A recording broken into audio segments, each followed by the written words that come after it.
Hello，各位好，我是 Revision Lab 修整所的阿修，欢迎来到我的频道。如果你是第一次看我们影片，记得先点击下方订阅按钮，再打开旁边小铃铛，这样每次有新片你都会第一时间收到通知。也帮我按个赞，让 YouTube 知道你喜欢这种类型的内容。谢谢大家，我们现在正式开始。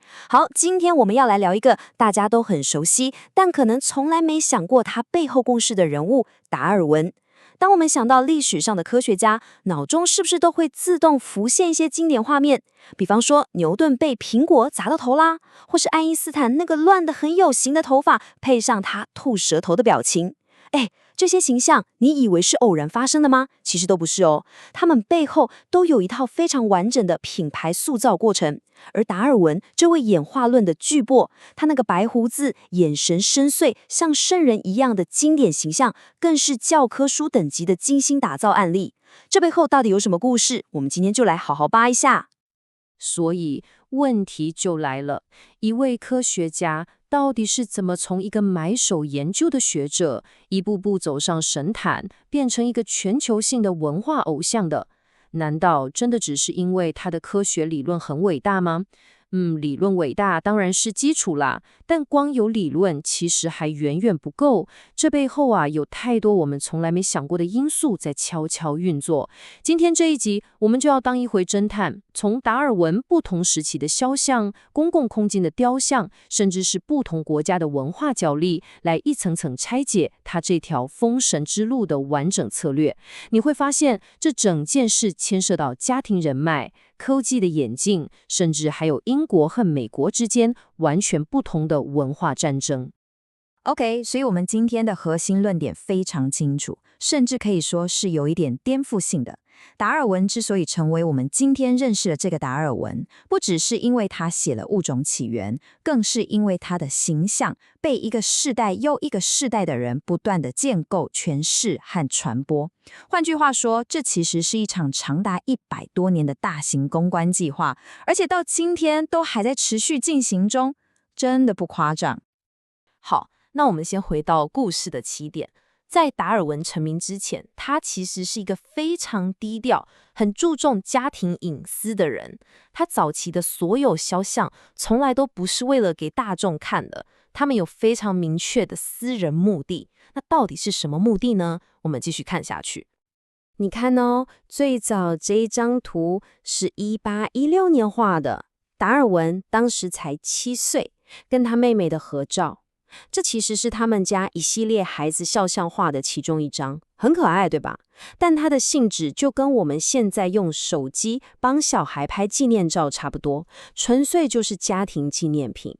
而另一张更有名的就是所谓的小猎犬号肖像，描绘了一个年轻、英姿焕发的博物学家。但最有趣的地方在哪里？这一张画其实是在小猎犬号返航4年后，也就是1840年才画的。那为什么要画呢？因为他要跟他的表姐艾玛·韦茨伍德结婚了。这幅画是因艾玛姐姐的要求画的，目的很单纯，就是要挂在老婆娘家，让岳父岳母看看，我女儿嫁的这个男人长这样，看起来还不错嘛，就这么单纯。所以你看，这些作品的观众超级有限，就是家人跟亲戚而已，完全是家庭内部小废品。好，重点来咯。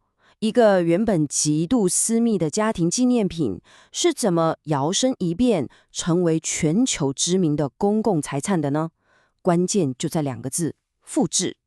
随着小猎犬号的航行，在他的人生故事中变得越来越重要，这幅画也开始被大量复制。你可以想象一下那个过程。一张原本挂在客厅墙上的水彩画，突然之间透过印刷术出现在成千上万本书的扉页上，接着又出现在科学家演讲的投影片里，最后甚至出现在 BBC 关于加拉巴哥群岛的纪录片里。这个年轻、眼神坚定、充满冒险精神的达尔文形象，就这样透过大众媒体的力量，永远的跟小猎犬号的伟大航行绑在了一起。这里我们可以借用一个学术概念，叫做从起源中解放。听起来很学术，对吧？但意思其实很简单，当一件独一无二的东西可以被大量复制时，它的意义就彻底被解放了。它不再只属于原本的那个家庭、那个时空，而是可以被放到任何新的脉络里，产生全新的意义。达尔文这一张年轻的脸就这样被解放出来，变成了一个可以被任意使用的文化符号，一个代表科学探索精神的象征。接下来这一张就更经典了，这是1868年由当时非常有名的女摄影师茱莉亚·玛格丽特·卡麦隆拍摄的。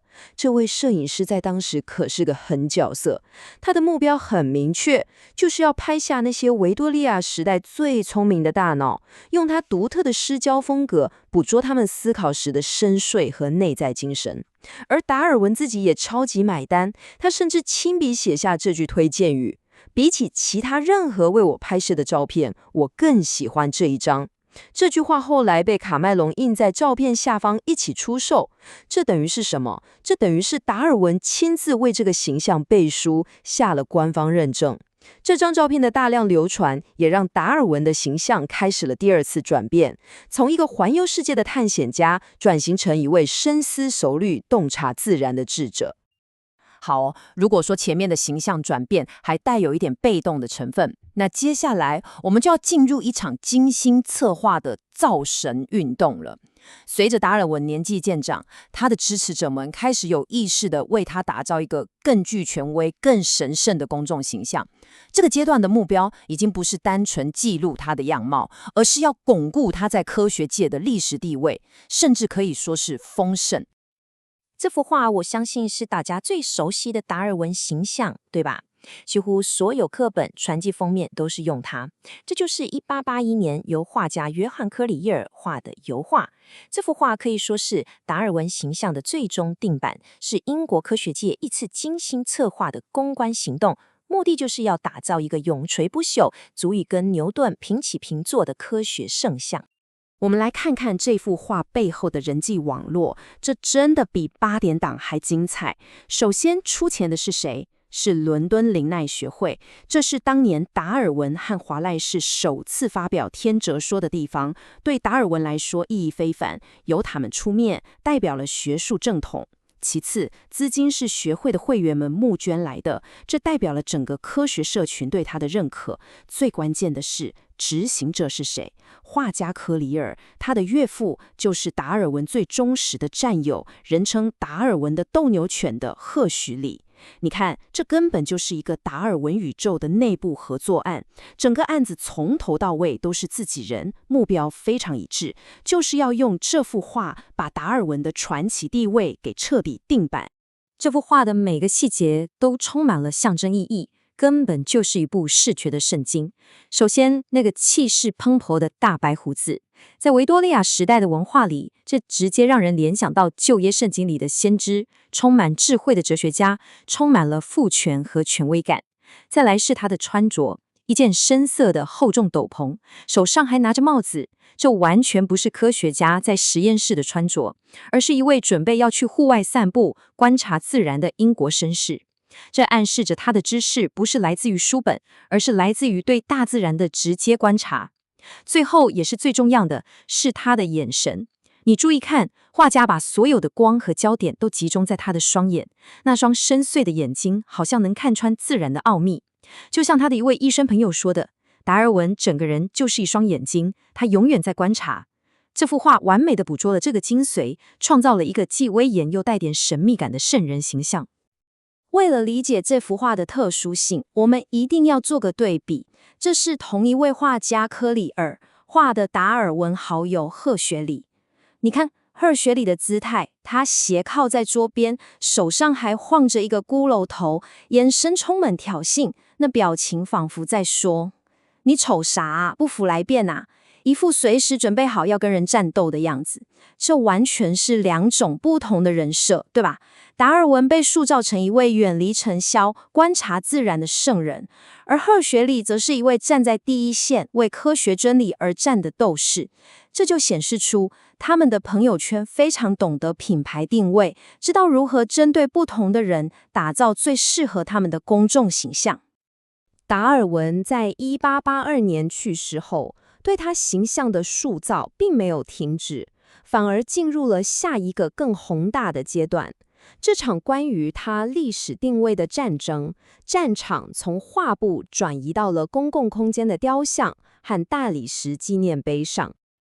接下来这个故事超级精彩，它完美地展示了达尔文的科学声望是如何随着时代变迁而起伏的。伦敦自然史博物馆这座建筑本身就被设计成一座献给自然的哥德式大教堂。1885年，达尔文去世后不久，赫胥黎这些支持者们立刻募款，打造了一座宏伟的大理石雕像，并把它放在哪里呢？放在了整座博物馆正中央楼梯顶端最神圣的位置。如果这是座教堂，那里就是祭坛，象征意义再明显不过了，对吧？但是到了1927年，情况变了。随着孟德尔遗传学的崛起，很多科学家开始觉得达尔文的天择说有点老派，不够精确。于是新任馆长做了一个惊人的决定，把达尔文的雕像从祭坛上搬走，移到哪里呢？移到楼梯下面的公共咖啡厅。你能想象吗？一代科学巨擘就这样在咖啡香、蛋糕味和人们的喧闹声中，默默地做了好几十年。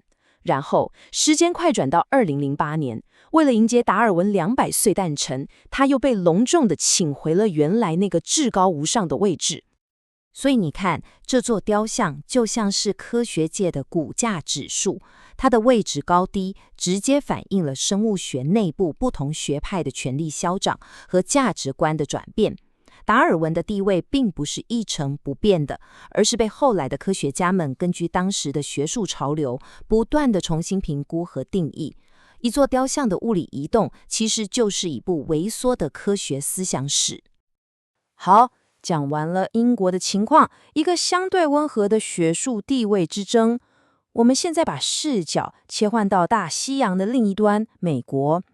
如果说英国人是透过纪念碑来巩固达尔文的地位，那么在美国，达尔文的遗产之争战场则是在更激烈、更公开的法庭上。这场战争打得可就没那么绅士了。这就是著名的1925年斯科普斯猴子审判。当时田纳西州通过了一项法律，明文禁止老师在公立学校教授人类是从低等动物演化而来的理论。一位年轻的生物老师约翰斯科普斯，在美国公民自由联盟的策划下，故意违反了这条法律，于是被送上法庭。这场审判很快就失控了，变成一场全国瞩目的世纪大秀。检方请来了知名的政治家和基本教义派信徒，辩方则有全国最顶尖的律师。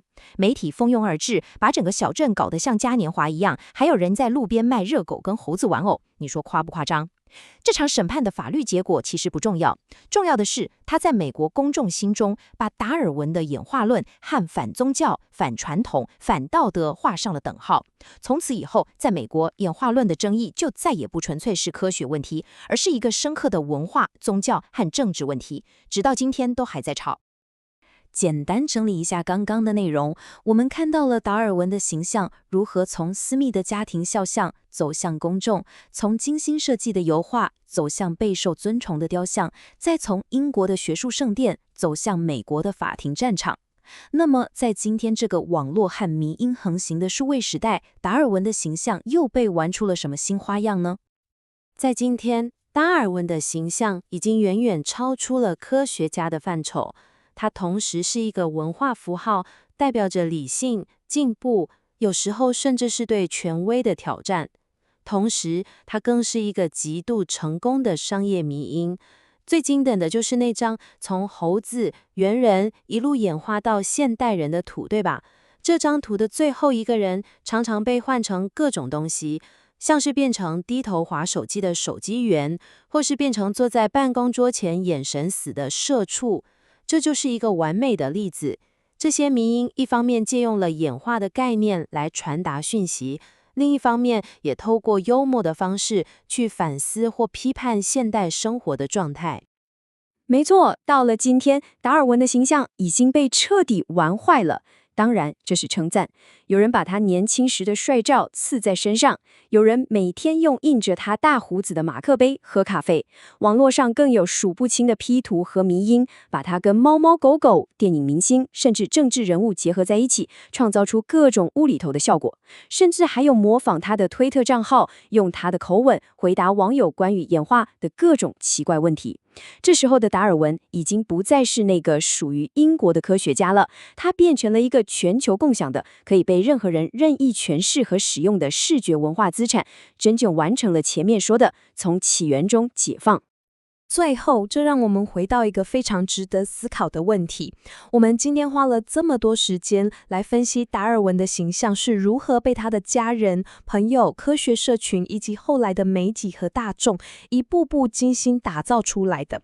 那么，回头看看我们现在这个时代，当代的科学家们，像是发现基因编辑技术 CRISPR 的珍妮佛·杜登或是 AI 领域的巨头们，他们的公众形象又是被谁以及如何塑造的呢？是他们自己、他们所在的机构、媒体，还是网络上的乡民跟迷因？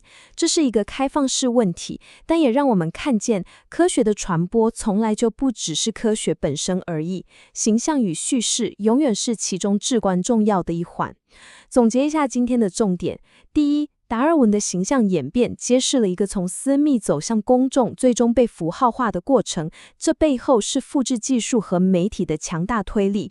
第二，他那标志性的圣人形象不是天然形成的，而是他的支持者们为了巩固其历史地位，精心策划的一场公关胜利。第三，达尔文的遗产在不同文化中引爆了不同的战场，在英国是博物馆里的尊崇与辩论，在美国则是法庭上的激烈文化战争，而到了今天，他的形象已经彻底融入流行文化，成为一个可以被自由挪用、充满无限可能的超级迷因。今天的内容就到这边，如果你觉得这集有帮助，记得马上点赞、加订阅、加开启小铃铛，我们正在冲订阅，需要你的支持。我是阿修，我们下次见，拜拜。